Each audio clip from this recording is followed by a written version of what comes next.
Una fuerza incontrolable de la naturaleza. Cada invierno las tormentas de nieve afectan a las personas en todos los continentes. Combinan gélidas temperaturas con nieve y vientos extremos. Son la más terrible de las tormentas, una pesadilla capaz de paralizar países enteros. No quieren estar afuera y ser arrastrados por la nieve y el viento. A menudo las temperaturas son muy frías. Durante una nevasca, la visibilidad se reduce al mínimo y desorienta a las personas. La cantidad de nieve es impredecible y genera caos en las carreteras al acumularse. De hecho, no hace falta que sea una gran tormenta para que sucedan accidentes en las carreteras. Estos destructivos fenómenos se producen cuando una masa de aire caliente choca con una de aire frío en condiciones climáticas en extremo heladas. Imaginen fuertes vientos, súmenle la nieve y las bajas temperaturas. Con estos ingredientes se obtienen supertormentas como estas. Con frecuencia en Norteamérica, las grandes tormentas de nieve se forman sobre los grandes lagos y alcanzan tamaños colosales. No hablamos de una simple tormenta de pocos kilómetros, sino que hablamos de una escala de cientos o miles de kilómetros.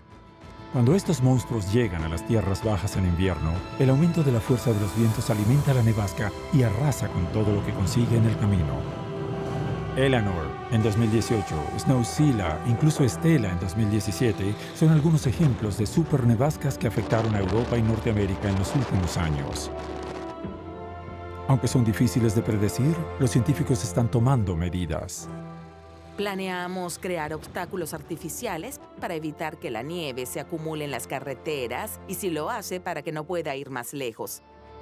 Los científicos tratan de comprender estos fenómenos al medir la intensidad del viento y la estructura de los copos de nieve a fin de proteger a las personas. A pesar de las mejoras en la precisión de los pronósticos, cada año muchas personas siguen muriendo debido a las nevascas. ¿Es posible predecir la fuerza de esta amenaza blanca? ¿Por qué ciudades como Nueva York o Montreal se paralizan durante días debido a estas tormentas? ¿Qué soluciones se tienen para el peor de los casos? ¿Y por qué se teme a esta fuerza de la naturaleza?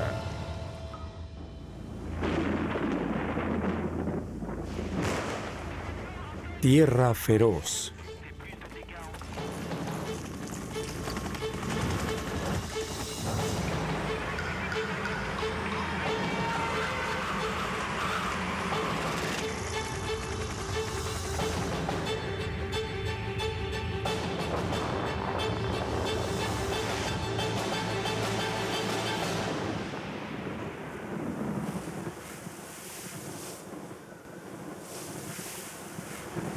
Nevascas.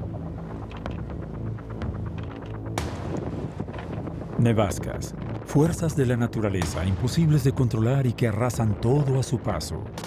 Combinan vientos extremos y temperaturas gélidas. Las supertormentas de nieve son una fuerza que se debe tener en consideración. Un asesino implacable que domina algunas partes del mundo. Las nevascas afectan cada invierno las regiones más frías de cada continente, en especial las grandes llanuras, donde los vientos se convierten en vendavales con facilidad. El término blizzard lleva a imaginar planicies cubiertas de nieve. Así que pensamos en Canadá, Rusia y los Estados Unidos. Debido a la geografía de estas llanuras, es posible que no haya mucha nieve, sino fuertes vientos. Que haya 3 metros de nieve no significa que la tormenta será violenta. Las nevascas suelen ocurrir en regiones cercanas a los polos norte y sur, donde las temperaturas son muy bajas.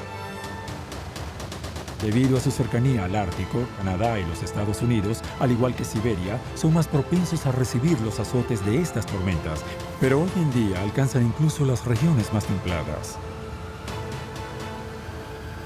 La naturaleza de este fenómeno es tan complicada y repentina que hasta los científicos tienen problemas para describirla y medir su potencia. Si hablamos en términos meteorológicos, estas tormentas no pueden medirse porque en realidad no existen. ¿Qué es una nevasca? Para diferenciarla de otras tormentas y preparar mejor a las personas para los riesgos que implican, Canadá introdujo una lista de factores específicos con los criterios mínimos. De superarlos se trata entonces de una nevasca. Los criterios conforman lo que llamamos la regla de los 4. Según la regla, se trata de una nevasca cuando la visibilidad es menor a los 400 metros, cuando el fenómeno dura al menos 4 horas y cuando el viento, el verdadero motor de la tormenta, sopla a más de 40 kilómetros por hora. La formación de la tormenta implica la terrible unión de dos poderosos y conocidos elementos, la nieve y el viento. Una nevasca es una tormenta de nieve. Contiene la nieve y también el viento porque la palabra blizzard deriva del antiguo vocablo viento en inglés. Este invierno, las tormentas generaron grandes daños en las llanuras y en las ciudades. En Norteamérica, los vientos de las grandes nevascas superaron los 150 kilómetros por hora, una verdadera amenaza. Dadas las condiciones, una vez que alcanzan determinada fuerza, los vientos levantan la nieve o la empujan mientras cae, y por ello se reduce la visibilidad.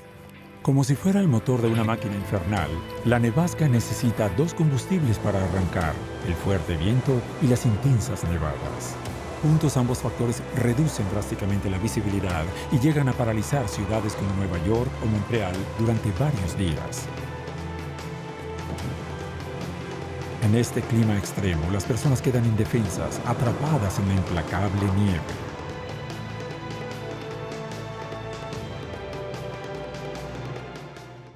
Es simple, el viento puede levantar la nieve en un proceso muy similar al de las tormentas de arena. El efecto del viento es lo que complica la situación para nosotros y la vuelve muy peligrosa. El viento juega un papel importante en una nevasca. Debido a la extraordinaria velocidad, el viento levanta la nieve al caer y también la que ya se había amontonado en el suelo, de tal manera que la imprevista acumulación se convierte en un verdadero reto para los conductores. Uno de los problemas que causa la nieve suelta al ser levantada por el viento es su acumulación. La acumulación de nieve en un lugar donde no quieres nieve. La nieve es arrastrada donde el viento es más fuerte y cuando las condiciones son más borrascosas, y luego la nieve se deposita cuando el viento se ralentiza o debilita. Esta redistribución de la nieve por el viento resulta en extremo destructiva porque puede tener consecuencias devastadoras tanto en los terrenos bajos como en las montañas. La cantidad de nieve aumenta en las zonas de inicio de avalanchas. También se amontona en las vías principales y alrededor de los edificios. Esto hace que sean necesarias intensas remociones de nieve solo para entrar a un edificio, lo que es complicado. Pero la acumulación de nieve no es el único peligro para quienes se ven atrapados en las garras de una nevasca. El viento no tarda en cubrirlo todo de nieve, lo cual desorienta a las personas. Debido a su fuerza, la nieve de una nevasca es transportada a través de grandes distancias y reduce la visibilidad a pocos metros. Cuando cae este aterrador manto blanco, se encuentran perdidos dentro de una gigantesca lavadora. Una nevasca es similar a lo que veríamos en una niebla muy densa. Sin embargo, a diferencia de la niebla, durante una nevasca no quieren estar afuera de sus casas ni ser arrastrados por la nieve y el viento. Casi siempre las temperaturas están bajo cero. Las condiciones no son buenas para estar en el exterior. Las áreas afectadas por una tormenta de nieve se convierten en trampas mortales. Las condiciones que produce la nevasca parece estar en una habitación sin poder ver más allá de 2 metros y donde apenas puedes ver tus pies. Es como tener los ojos vendados y ser girado unas 4 o 5 veces y luego alguien dice, ahora encuentra el camino. Las personas que se quedan atrapadas en medio de la nieve pierden el sentido del equilibrio y la coordinación y a menudo los fuertes vientos las arrastran. Con temperaturas bajo cero, capaces de descender a menos 50 grados Celsius, además de las intensas nevadas, las nevascas son, en verdad, un infierno blanco. En primer lugar, la nieve cae de manera abrupta entre 3 y 5 centímetros por hora y encima de eso el viento acelera, la levanta y la lanza. Parece que fueran 2 tormentas al mismo tiempo. La visibilidad se reduce al mínimo y dura horas, lo que es un problema. La nieve lo cubre todo de blanco. No se puede ver nada y no hay forma de escapar. El hecho de ir acompañadas de mucho frío hace de las nevascas todavía más peligrosas. Se trata de una fuerza de la naturaleza que se lleva todo lo que está en su camino, incluso los reporteros, quienes se sorprenden por cómo ruge el viento. Lo que es más extraño para mí es el sonido que produce el viento. Es como un rugido, es como un grito. No lo pueden saber a menos que hayan experimentado un viento soplando a 140 kilómetros por hora. Sí, es lo que llamamos el estruendo del huracán. En la actualidad lo estoy investigando. Es casi subsónico, como estar en un concierto. ¡Wow! Pero ¿cómo se forman estos fuertes vientos? El movimiento del aire. Este se desplaza desde los anticiclones hacia las depresiones. Y sumando a esto, debido a la rotación de la Tierra, el viento gira alrededor de las depresiones a contrarreloj en el hemisferio norte. Mientras más grandes son las depresiones, más fuertes son los vientos, y su velocidad aumenta cuando no hay obstáculos en su camino. Por eso, el viento se fortalece en las grandes llanuras de Canadá cerca del Ártico y propicia la formación de nevascas, un fenómeno para el que los científicos han creado categorías. Podemos dividir las nevascas en 3 tipos diferentes. Un primer tipo que no tiene nevadas. Se trata de una nevasca común en las praderas canadienses y ocurre cuando ha precipitado en los últimos días. La nieve debe ser reciente y fresca o muy seca, que no se haya compactado, para que el viento la pueda levantar y reduzca la visibilidad. Las nevascas en las praderas son causadas por el movimiento de las masas de aire frío desde el Ártico, que pasa por las montañas rocosas de Alberta y continúan hacia el centro y el este de Norteamérica. Es un fenómeno común que ocurre todos los inviernos, acompañado de temperaturas muy frías. En una nevasca, las temperaturas suelen bajar hasta menos 20, menos 30, menos 35 grados y duran entre un día o 2.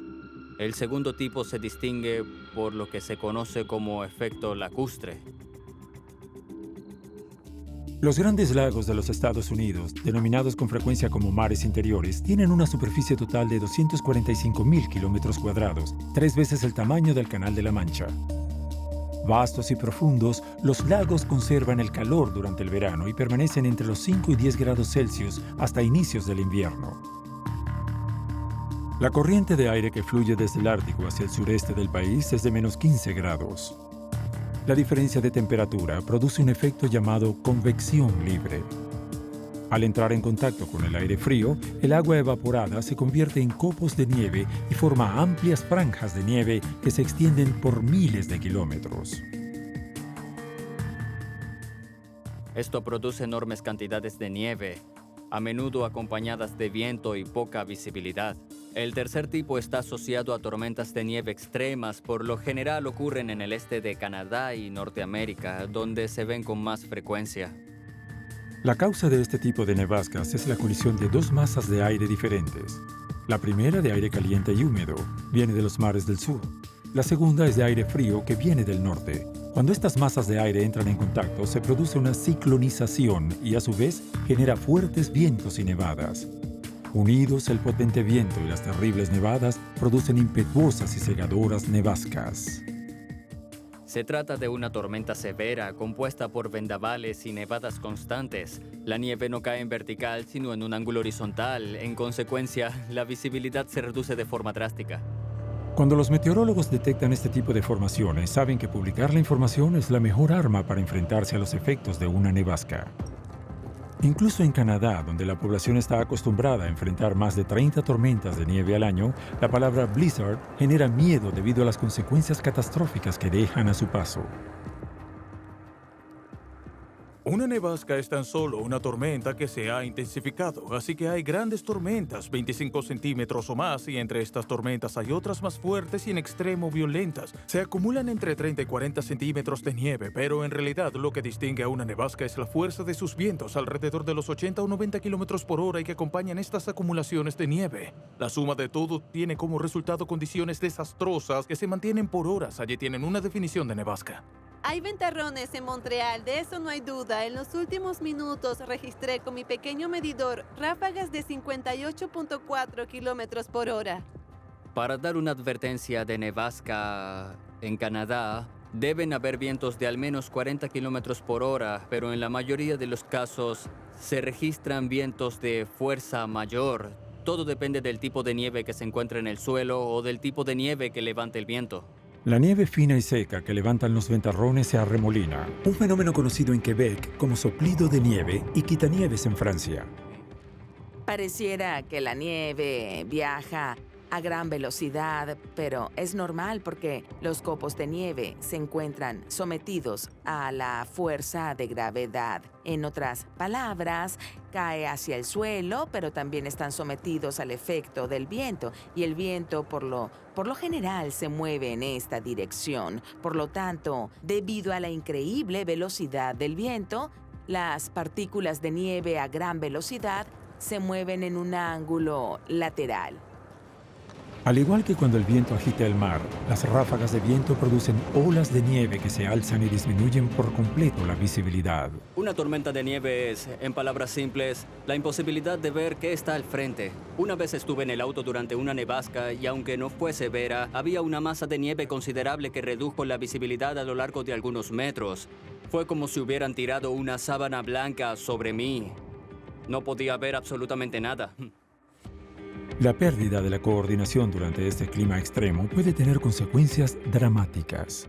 Recuerdo cuando trabajé en el Ártico. Durante un año estuve en Old Beach, en la cuenca Fox, que estaba en el Círculo Polar Ártico, afuera en la nieve. La combinación de todo, viento, las temperaturas muy bajas y las ráfagas de nieve me hicieron perder la cabeza.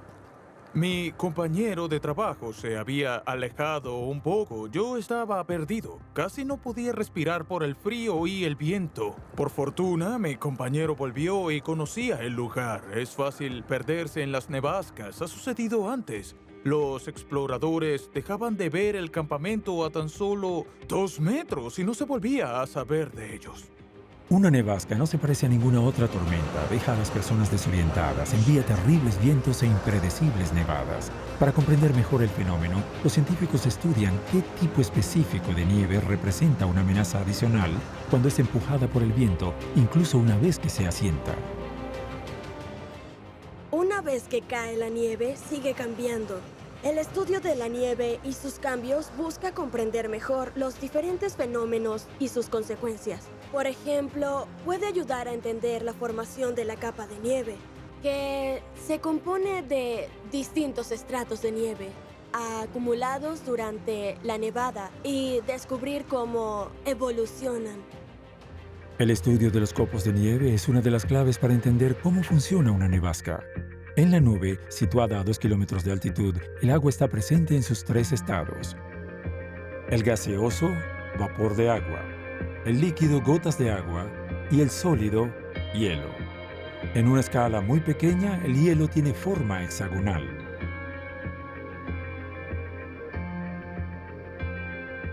Según la temperatura y la humedad, los hexágonos se juntan como piezas de Lego y aumentan de tamaño para crear cristales de hielo en forma de placas. También pueden colocarse unos sobre otros y formar columnas de cristales.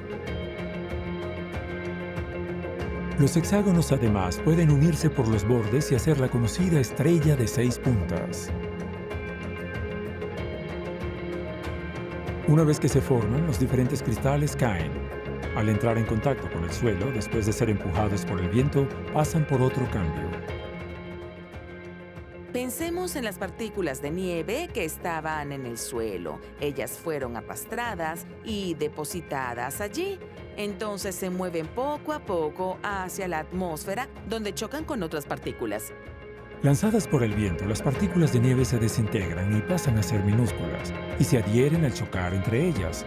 A esta cohesión se le conoce como proceso de sinterización. Y al final se crean superficies muy resistentes. Existe la posibilidad de caminar sobre una capa o un montón de nieve sin hundirse. Incluso es posible pararse sobre una cornisa, pero ese es otro tipo de nieve. En Francia, para comprender cómo funciona la nieve, los investigadores de Grenoble estudian el desarrollo de la nieve en el laboratorio. Utilizan cámaras frigoríficas que mantienen temperaturas alrededor de los menos 20 grados. Con el uso de un macroscopio logran fotografiar distintas etapas del desarrollo de un copo de nieve, desde que abandona el cielo hasta su gradual deterioro en los vientos de una nevasca. Aquí Aquí tenemos el cristal en su forma original, tal como existe en la nube. Sin embargo, después se fragmenta, se degrada y forma partículas. Al mismo tiempo, este proceso permite una mayor cohesión. En otras palabras, se produce una sustancia entre los dos cristales y se crea un aglutinante que los mantiene unidos. Pero los cristales también pueden cambiar debido al contacto con el agua líquida. Todo lo que hemos visto aquí, en verdad, son partículas que nunca han estado en contacto con el agua en estado líquido. Así que se trata de una interacción entre el hielo y el agua en forma de vapor que se encuentra en el aire. En esta etapa, los cristales de nieve todavía no han entrado en contacto con agua en estado líquido. La nieve permanece ligera y por eso el viento la levanta. Pero se derriten al encontrar agua de lluvia, rayos solares o incluso el paso de aire más caliente. Al derretirse, la apariencia de los cristales de nieve cambia y en contacto con el agua los copos se adhieren entre ellos.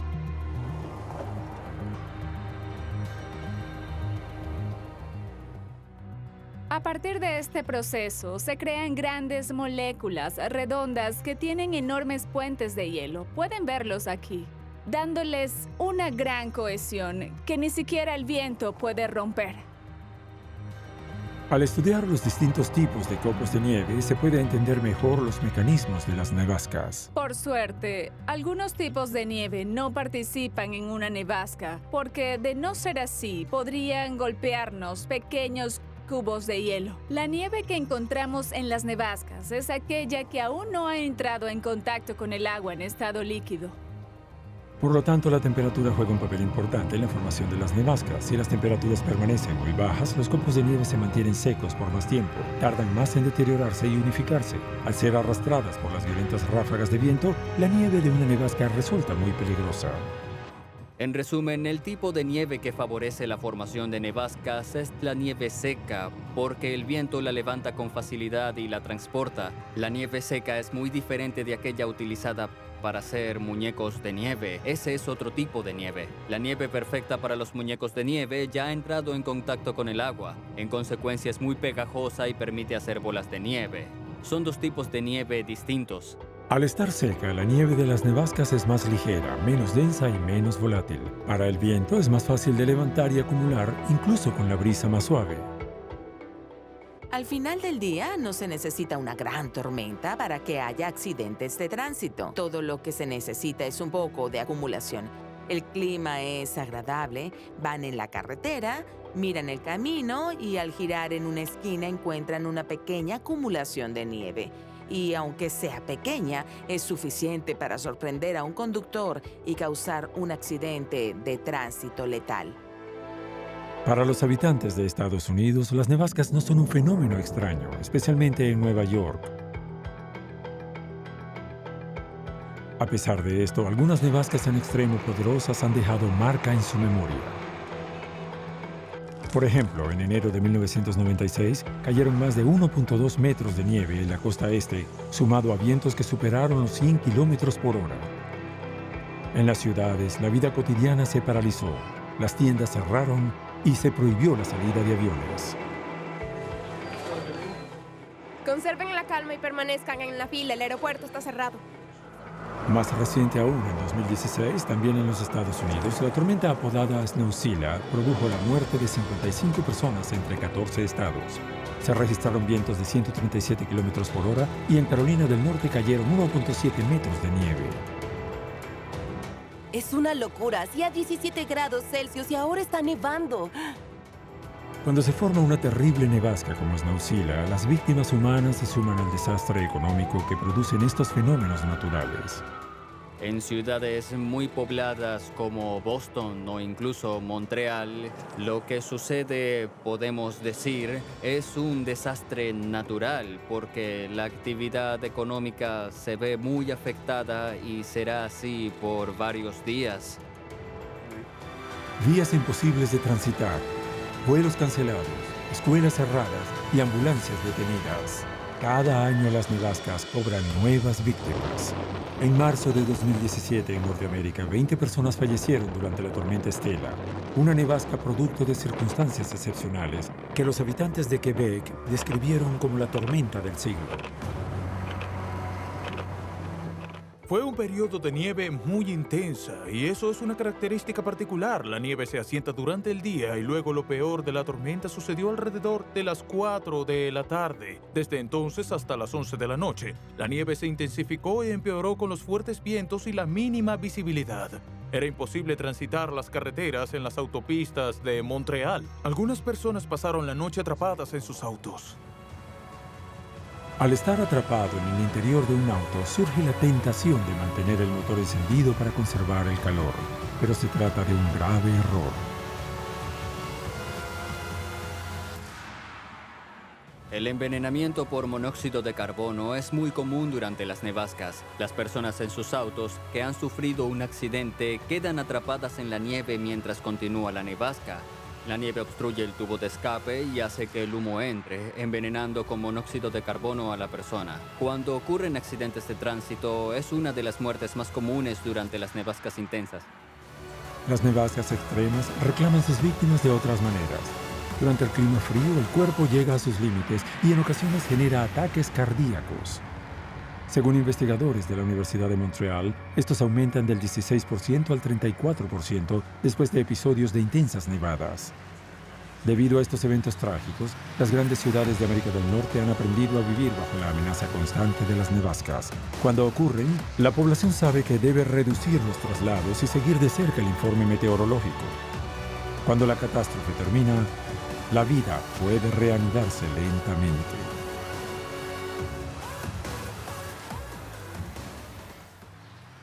El problema con las nevascas es que duran relativamente poco tiempo y cuando finaliza la nevasca, la ciudad puede quedar paralizada. Por ejemplo, el 4 de marzo de 1971, cayeron 47 centímetros de nieve en Montreal, dejándola paralizada durante casi una semana. En la actualidad, tardan cerca de un día o un día y medio en recuperarse. Después de un evento como este, las cosas vuelven a la normalidad relativamente rápido.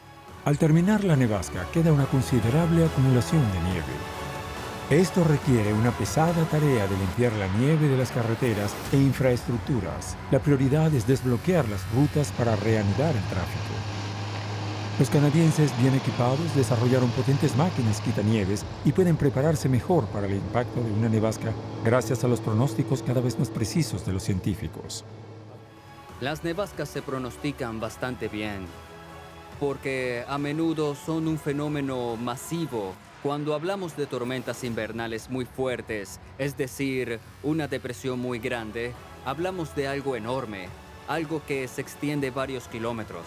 No es solo una tormenta de algunos kilómetros, hablamos de una escala de cientos, incluso miles de kilómetros. Así que es correcto, estos fenómenos se pronostican bastante bien.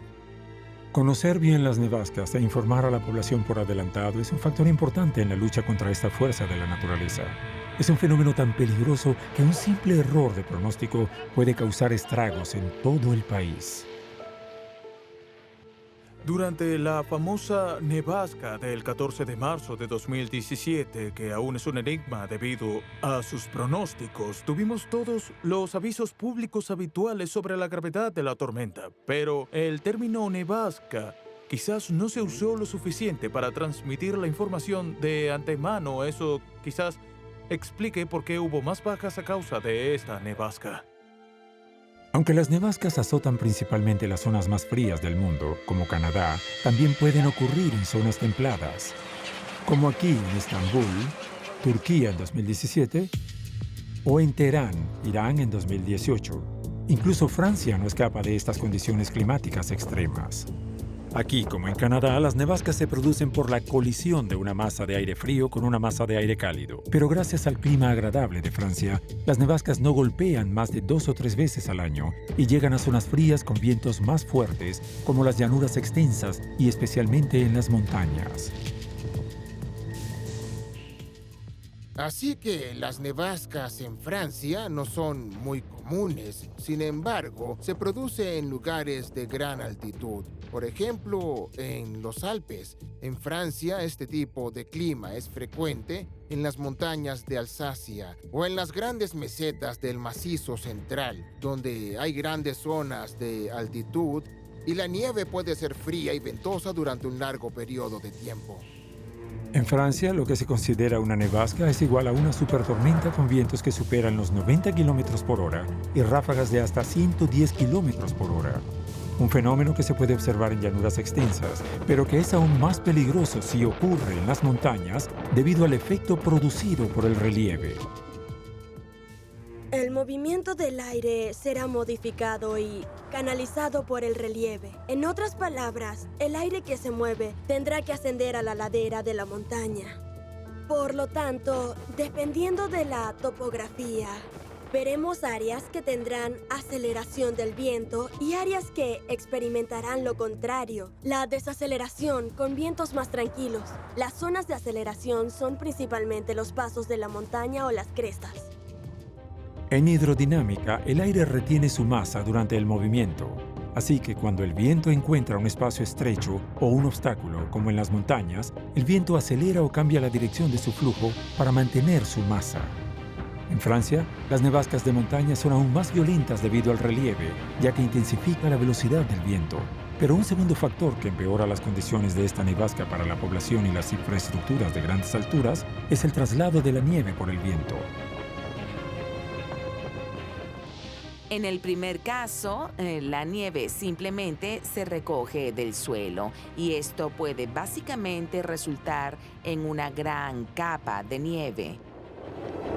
Esta capa de nieve transportada por el viento se volverá más densa y bloqueará la visibilidad del suelo.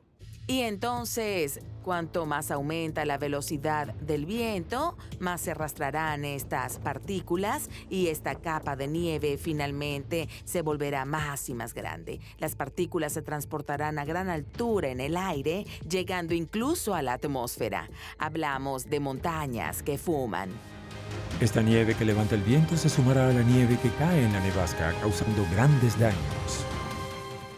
Hablamos de una nevasca con mucha nieve que caerá al suelo y al mismo tiempo hay viento. Entonces nos encontramos con temporadas fuertes, con un gran impacto en la infraestructura y el movimiento de las personas.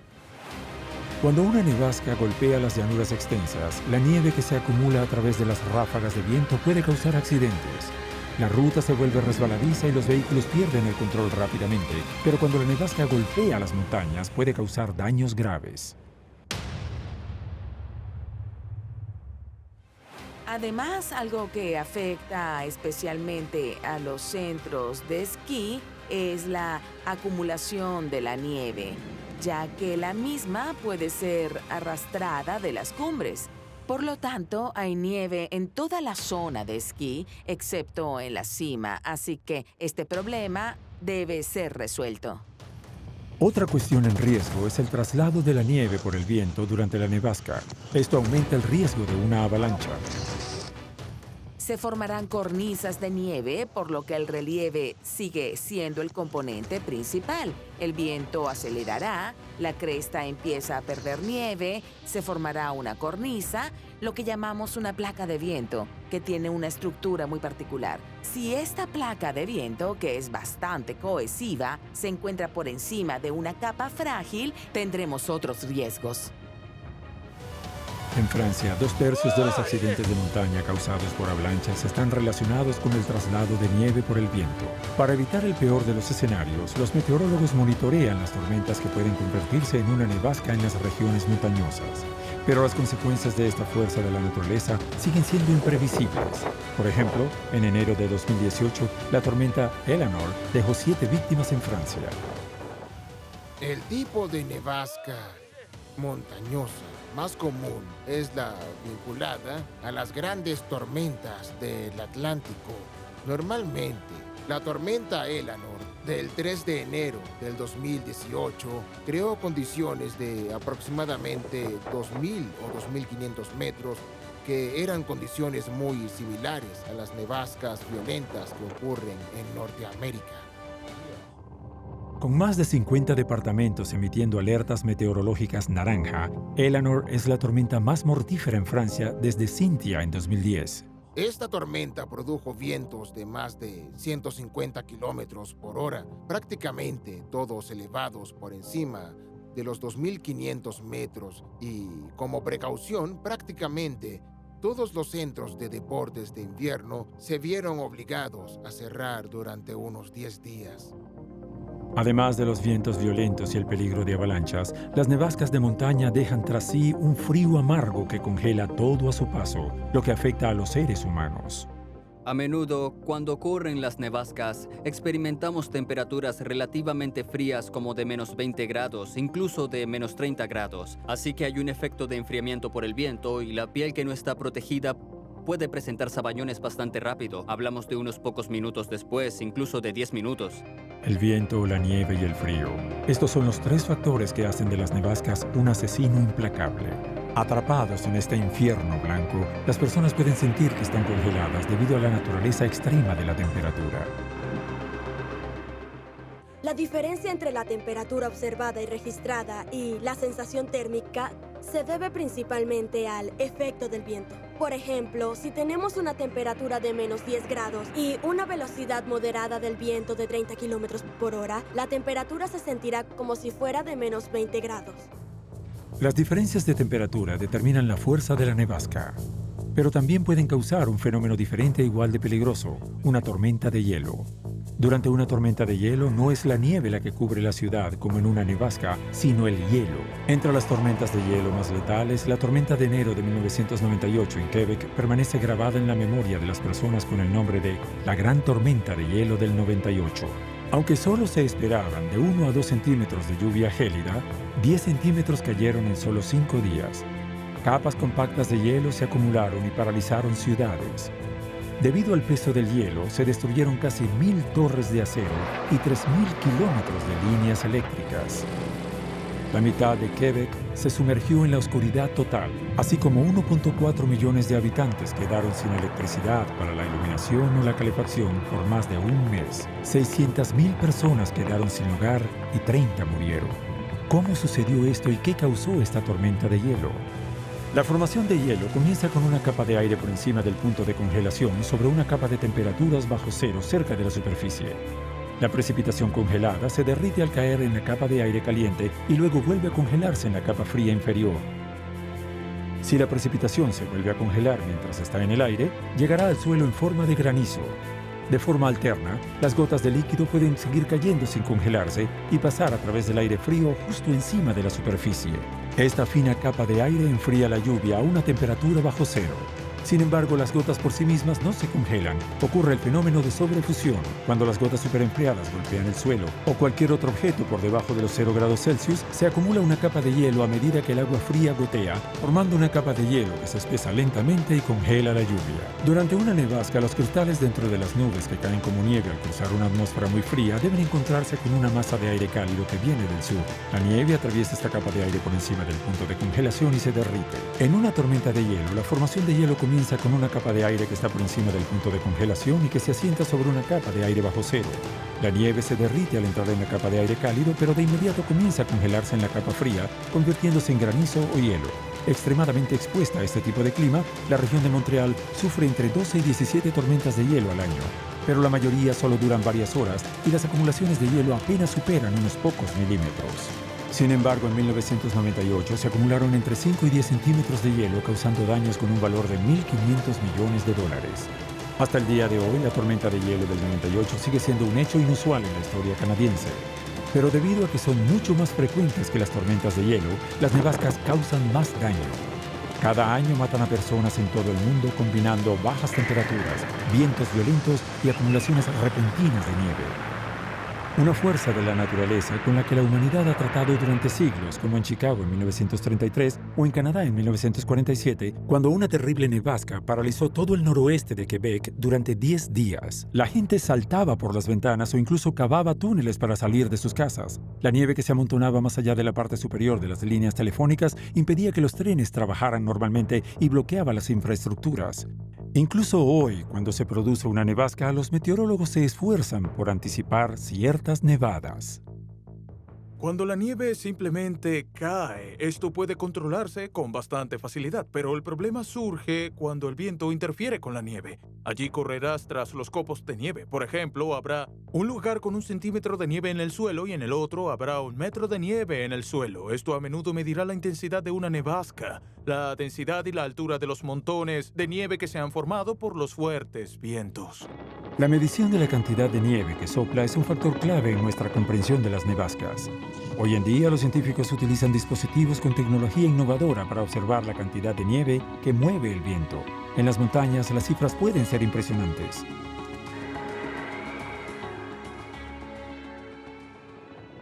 Si hablamos en términos de cantidad, como una estimación aproximada, digamos en los Alpes, tomemos 1 metro de la cresta. Aquí tenemos una cresta, el viento viene de esta forma y cuánto se va a transportar. A lo largo de un año, unas 100 toneladas pasarán por encima de esta cresta. Por lo tanto, 100 toneladas de nieve pasarán a la altura de esta cresta. Simplemente por el efecto del viento. Si echamos un vistazo a otro continente, la Antártida, por ejemplo, cambiaremos la escala y pasarán 1000 toneladas. Allí no habrá una cresta, pero habrá 1 metro de nieve.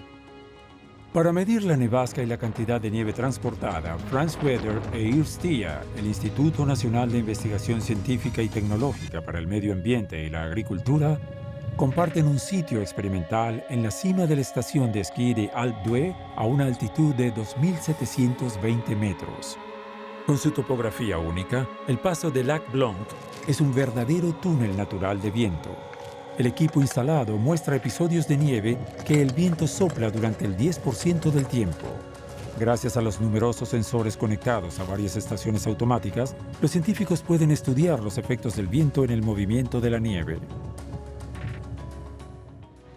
Instalamos un dispositivo que mide la cizalladura vertical del viento para considerar la reducción de la velocidad y la fricción del viento contra el suelo a diferentes altitudes. Se puede ajustar la altura del dispositivo para que rastree la profundidad de la nieve acumulada. Y para mayor precisión, también hemos instalado un anemómetro sónico de 3 dimensiones que miden los cambios de viento mucho más rápido y con mayor precisión.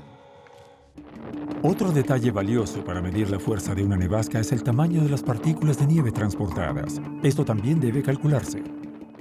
Aquí colocamos los sensores designados para registrar la nieve que sopla. Estas se inclinan con el viento y aquí tenemos un sensor con 2 brazos, un haz óptico entre 2 pequeños brazos y cuando las partículas atraviesan este haz óptico podemos medir con más precisión su tamaño. Los resultados de los sensores se compilan en una computadora antes de enviarse a los investigadores. Aquí podemos ver las medidas tomadas por el sensor de velocidad y dirección del viento y vemos que, como es común, por debajo de un cierto umbral de velocidad del viento, las partículas no se movilizan y después de un cierto umbral de velocidad del viento, las partículas comienzan a moverse. De hecho, los gránulos en el suelo están unidos por pequeños puentes de hielo y mientras la fuerza del viento no sea suficiente para retirar estos pequeños gránulos de hielo, no hay mecanismo de transporte. Pero una vez superado este umbral, da lugar al lanzamiento del mecanismo de transporte. Dependiendo de la calidad de la nieve, la velocidad del viento debe ser bastante fuerte para transportarla. Cuando el viento es lo suficientemente fuerte, la nieve fresca a unos 4 o 6 metros por segundo y, dependiendo de las transformaciones, requiere velocidades de viento cada vez más altas. Así que puede haber nieve que realmente se transforme y necesite vientos de unos 20 metros por segundo para retirar la gruesa capa de nieve.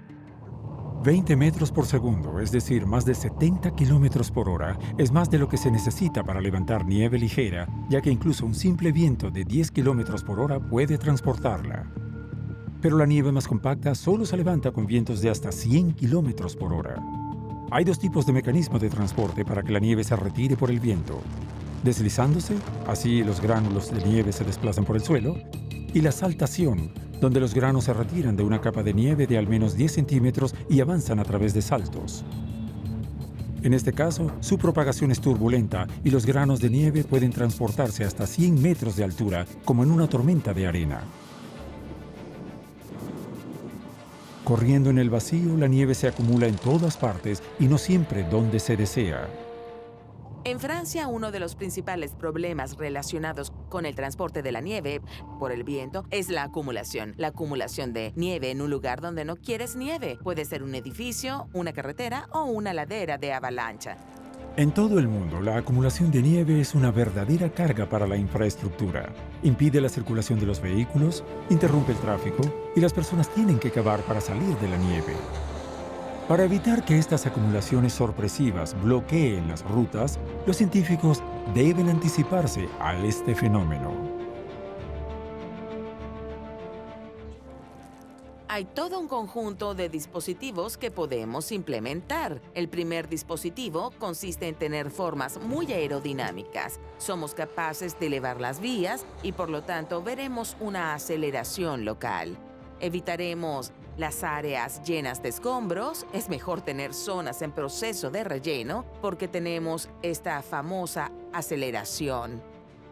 Cuando las vías no pueden elevarse, se crean obstáculos para bloquear la nieve. Básicamente, si la vía está aquí y el viento viene desde aquí, vamos a crear obstáculos artificiales para que la nieve repose delante de la carretera y luego, si está allí, no puede ir más allá. Como es imposible prevenir una nevasca, debemos construir un equipo capaz de resistirla. Esto es esencialmente lo que los científicos hacen en los Alpes, en el refugio Guté, situado a 3.835 metros de altura. La estructura de esta cabaña de última generación se utilizó como modelo en un túnel de viento artificial.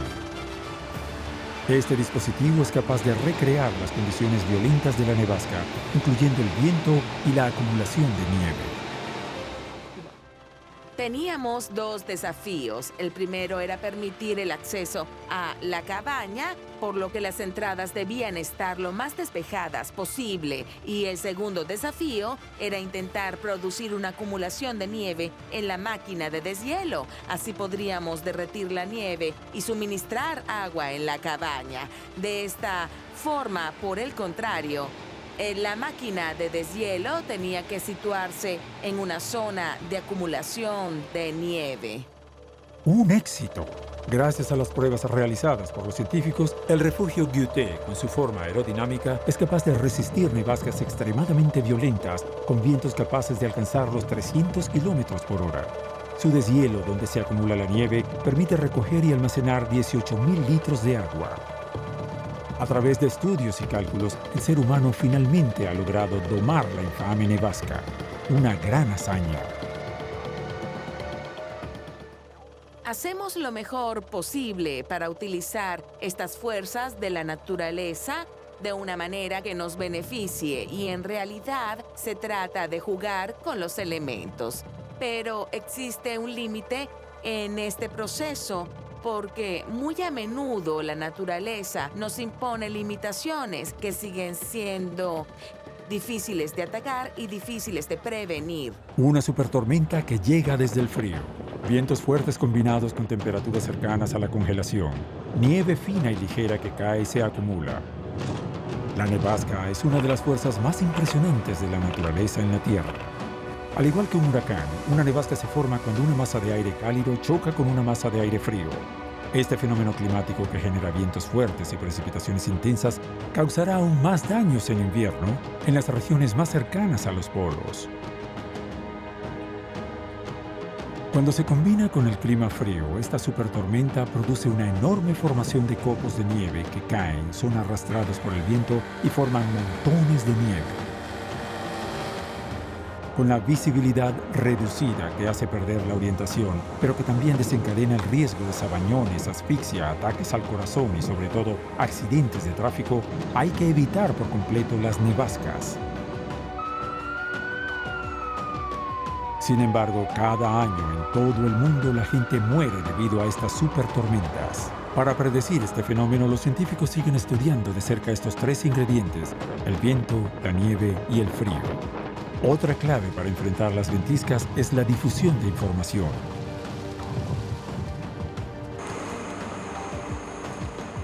En los países de alto riesgo, alertar a la nación es un asunto muy serio. Por último, gracias a los dispositivos capaces de limpiar grandes cantidades de nieve, ahora podemos recuperarnos rápidamente de este fenómeno meteorológico mortal. ¿Pero por cuánto tiempo? En una época en la que el planeta sufre cambios climáticos, se pensaría que las nevascas se volverían menos comunes y menos violentas. Por el contrario. La ciencia del cambio climático nos dice que con el calentamiento global, en términos completos, nos arriesgamos a tener inviernos más cortos y menos nevadas para el invierno. Sin embargo, parece que sufriremos tormentas aún peores. Al generar tormentas más grandes, el calentamiento global podría, por lo tanto, provocar nevascas aún mayores. En otras palabras, algunos tipos de huracanes invernales. Si la temperatura del agua del Atlántico es más alta, forma un cuerpo de humedad que alimenta una tormenta. Es bueno para los huracanes, también es bueno para las tormentas que pueden convertirse en tormentas invernales. ¿Tendremos que enfrentarnos a nevascas cada vez más violentas? Las recientes tormentas Stella, Eleanor y Snowzilla, que han golpeado Europa y América, parecen afirmarlo. Pero gracias a la ciencia, comenzamos a comprender mejor esta terrible fuerza de la naturaleza para protegernos mejor.